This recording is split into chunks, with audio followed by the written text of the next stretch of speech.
Okay, so imagine turning, your online posts, your engagement into a seven-figure income. Seems almost unreal, right? Yeah, definitely like something out of a fantasy for most people. But for Lauren Alexis, a creator based over in the UK, well, that's her reality. So today, we're going to dive deep into how she managed that. Right. She's built this huge online presence. What is it? Over 1.7 million subscribers on YouTube? Yeah, exactly. And apparently earned millions just from OnlyFans alone. It's pretty staggering. It really is. And Lauren's story, it's not just about getting lucky or going viral once. It feels like a real masterclass in online strategy. That's what I think too. Her ability to grow this dedicated following and then crucially monetize that attention. There are real lessons there for anyone wanting to build, a serious online income. Absolutely. And just quickly, for those of you listening who are maybe thinking specifically about OnlyFans, about boosting earnings there, we've actually put a link in the description, some resources there you might find useful. Good point. Definitely check that out if it applies to you. So, yeah, our goal today is really to unpack Lauren's approach. Look at all the different parts, figure out the key elements of her success. And pull out some actionable insights, things you might be able to apply yourself, whether you're already creating content or maybe just thinking about starting. Exactly. So her main engine, the thing that seems to drive viewers towards her OnlyFans, that's YouTube, right? Specifically, these try-on haul videos. Yeah, it's showcasing fashion, different outfits. But what's really insightful, I think, isn't just what she shows, but how she shows it. What do you mean? Well, she has this genuine confidence, this charisma on screen. It's not just, here are some clothes. It's more like she's embodying a certain lifestyle, inviting viewers into that world. Ah, I see. So it's the personality as much as the product. Precisely. That consistent projection of who she is, that's absolutely key to her engagement. Right. It turns a simple review into more of an experience. And you mentioned consistency. That's huge too, isn't it? Keeping a regular schedule. Oh, definitely.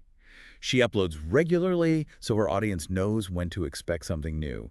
That builds anticipation, loyalty.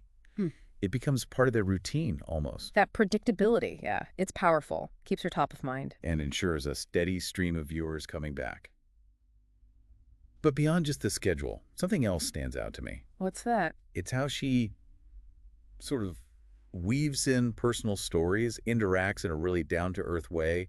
There's this vulnerability mixed with the confidence. Yeah, it makes her relatable, like you're watching a friend show off their shopping haul. Exactly. And that connection builds trust, a really strong foundation. Okay, so she builds this trust on YouTube with free content. How does she then bridge that gap to the exclusive stuff on OnlyFans? She's not hitting people over the head with ads, is she? No, it's much more subtle. Quite nuanced, actually. Like within those try-on videos, she might casually mention something, hint at content that goes a bit further, stuff that's only available, elsewhere. Ah, okay. Kicking curiosity, like a little teaser. Precisely. Giving a glimpse behind the curtain without being pushy or overly promotional about it. Clever. And then if someone is intrigued, she makes it easy for them to find it, I assume. Oh, absolutely. The OnlyFans link is right there. Video descriptions, channel banner. Across all her socials, too. Everywhere. Easy, direct access, that's critical. You can't have people searching around. Makes sense. Remove the friction. And you mentioned other platforms. She's not just relying on YouTube, then. Not at all. She's got a strong presence elsewhere, too, and uses each platform quite strategically. Okay, so break that down. How does she use things like, say, TikTok? TikTok seems to be for short, really high energy, engaging clips, quick outfit reveals, maybe some behind-the-scenes moments, lighthearted stuff, great for grabbing attention quickly, reaching potentially a younger audience too. Right, leveraging that shareability. Yeah. And Instagram. That feels different. Yeah, Instagram is much more about the visual story. More polished, curated photos, stories, reels, showcasing her fashion sense, her lifestyle in a more aspirational way. It fosters a slightly deeper, more personal connection, I think. A curated glimpse into her world. Okay. And Twitter, that seems more immediate. Exactly. Twitter's for real-time stuff. Quick updates, sharing thoughts, directly chatting with followers. It keeps her community feeling connected and informed, like they're part of an ongoing conversation. So it's like this interconnected web. YouTube's the main funnel, but TikTok, Instagram, Twitter all play their part in building the brand and directing traffic. You got it. Each platform tailored, but all working together. It maximizes her visibility, reinforces who she is across the board. It's a very cohesive strategy. Okay, so that's the content and promotion side. Now, let's get into the money. How does all this attention actually, translate into income? OnlyFans is obviously big, but What does that setup look like? Well, we know it's a subscription model, primarily. But the thing that really jumped out was this mention of a daddy tier. Right. At, what was it, $5,000? $5,000. That's Yeah. a lot. What do you even get for that? Yeah, it's a serious number. It's designed for her absolute most dedicated supporters. We don't know the exact specifics, obviously, but you'd imagine it involves highly exclusive perks, maybe Mhm. personalized content, direct interaction, video calls, perhaps even some input on future content. Wow. So cultivating that connection to a point where fans will pay significantly for that level of access? Exactly. It shows the Yeah. potential depth of that creator-fan relationship. And she also apparently uses a free OnlyFans page, too. Oh, interesting. How does that work? It's pretty clever. It acts as a sort of lead magnet, Yeah. gives potential subscribers a taste of what she offers, warms them up before they commit to a paid subscription, lowers the barrier to entry. That makes total sense. A try before you buy kind of thing. Smart. And outside of OnlyFans, her YouTube channel must be bringing in decent cash on its own. Oh, absolutely. Yeah. With 1.7 million plus subscribers, the ad revenue alone would be substantial. Yeah, you'd think. And that audience size makes her super attractive to brands. So sponsorships, collaborations, those would be pretty lucrative too. Right. And she's not just stopping there, is she? I read somewhere she's pretty smart with her finances overall. Yeah, she seems to be.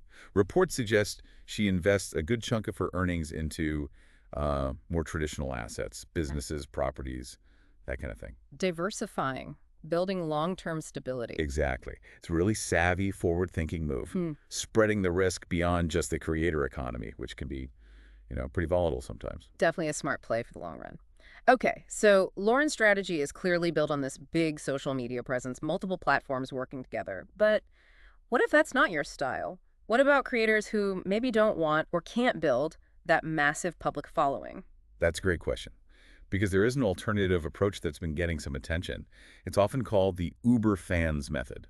Someone named Buttler Camlord is associated with pioneering it. Uber fans method. Okay, tell me more. What's the core idea? Well, while Lauren's success shows the power of broad reach, the Uber fans method flips that script a bit. It's less about attracting a huge audience and more about cultivating really deep relationships with a much smaller group of highly engaged fans, these Uber fans. Okay, so define an Uber fan. What makes them different from a regular subscriber? Think of them as your absolute top-tier supporters, your MVPs. They're the ones who consistently subscribe to your highest price points. They tip generously. They engage with almost everything you put All out. right, the super dedicated ones. Exactly. And often, they're seeking a more personal connection with the creator. Yeah. They value that exclusive access, and they're willing to invest sometimes significantly to get it. They provide this really stable, high-value, long-term support. Interesting. And the idea is you don't need thousands of them. Not at all. The core concept is that securing even just one or two of these Uber fans could potentially transform your income. People talk about hitting like $10,000 a month or more with just a handful of these dedicated supporters. Wow, okay. That definitely sounds like a different model. Less focus on sheer volume. So how do you actually find or attract these Uber fans? It sounds like they're probably not just browsing casually. Yeah, it often requires a more targeted approach. One strategy people talk about is using cam sites strategically. Cam sites, how does that fit in? Well, those platforms often attract users who are specifically looking for more direct personal interaction and who are often more accustomed to spending money for that kind of engagement. Yeah. So creators might use camming sessions not just as a main income source, but as a way to identify and connect with potential Uber fans who value that intimacy. Okay, so using it as a sort of scouting ground. Kind of, but beyond that, the absolute key is prioritizing personal engagement across the board. This isn't just broadcasting content anymore. It's about actively building genuine relationships Awesome. through things like personalized messages, really paying attention to their preferences, remembering details about them, maybe even offering custom content specifically tailored to their interests. They need to feel seen and valued as individuals, not just numbers. So really leaning into that one-on-one connection makes sense if you're aiming for high value. Exactly. And tied to that is offering truly exclusive, high-value content in your top tiers.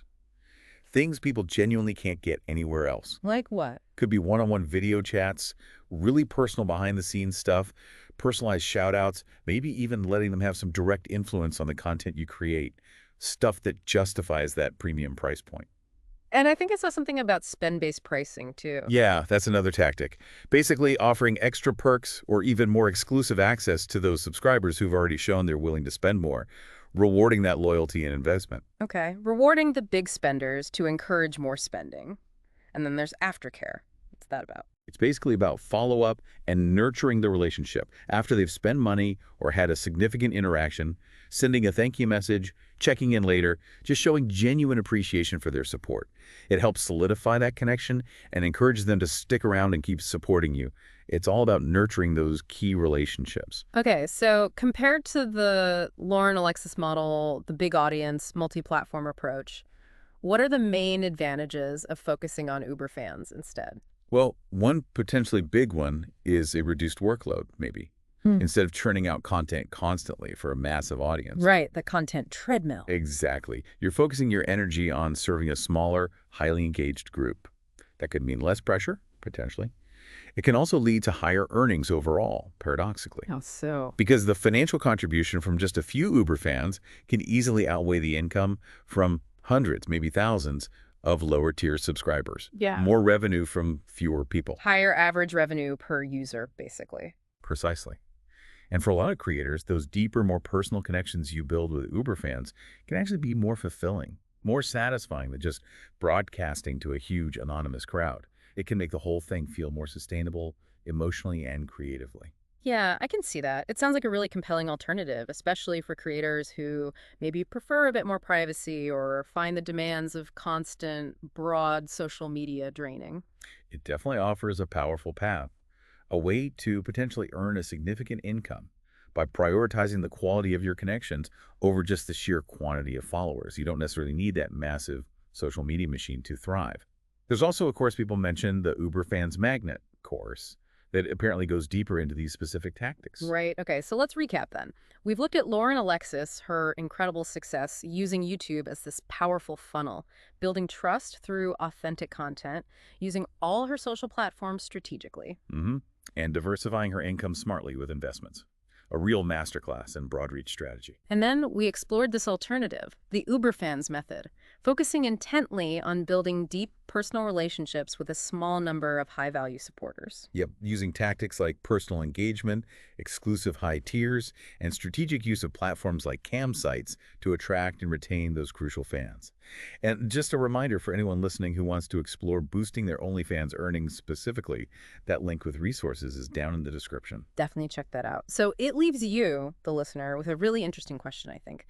As you think about your own path, maybe in content creation or online business, which approach feels more aligned with your goals, your personality, your desired lifestyle? Yeah, are you aiming to build that wide-reaching empire like Lauren Alexis, engaging a massive audience? Or does the idea of cultivating those deeper, high-value connections with a dedicated core group, the Uber fans approach, resonate more? Something to definitely mull over as you figure out your own journey online.